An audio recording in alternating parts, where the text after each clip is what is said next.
Omwaro gwa Kahendero guraho amata 5 nanakonka amata 12 gashanjuru garukora hamyare ndijo ekibari kugira ngo abantu abakubire no bakora amato aga tibine mirimo areas zonna eza business kuba mu mata gufa abantu be Kahendero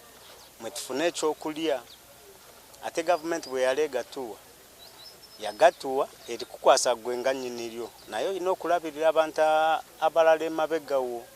abantu nga 50 kulyato limu okirapa ahanshongeji Captain Julius Sankunda urukujunanizwa habike kweta hanyanja ya Edward George hamwe na Kazinga Chano ahamize ngwembere jineja kumarwaho kandi nguhine na mataga kwasurwe Captain Sankunda nagira ngo bwahatekera jiro nikiza gukora kutarunko kwa bebembezi bari kuteka kandi dugira ngo umuntu yakora inshobi bamuhoninge emirundi 2 reno gwa kashatu license bakimwiho koti neyikerezwa kumwiho license bakagiherezo ndijo muntu wena muraze kuba nakwatagana n'amateka kandi arukuyamba enkorakorana yo mwaro na nenyanja ntibataka gumiza mone basindika amataga agamato gitu amyare zindi nikimwe akoreka mwaro gitu gutakurakorana echa kabiri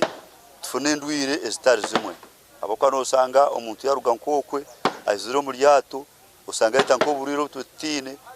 abo kizibu cyo kutwara amatugitu amyaro zindi nimba hamiza kugira ngo amataga kuga kuguma abakozi nibaza kufune mirimo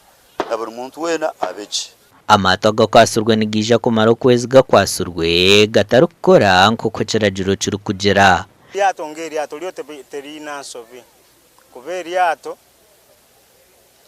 omuntu yalivuga so bokwate lyato ngato omuntu yalivuze nzecho basi cyo wagira gasha kwa Gilbert Muhanguzi.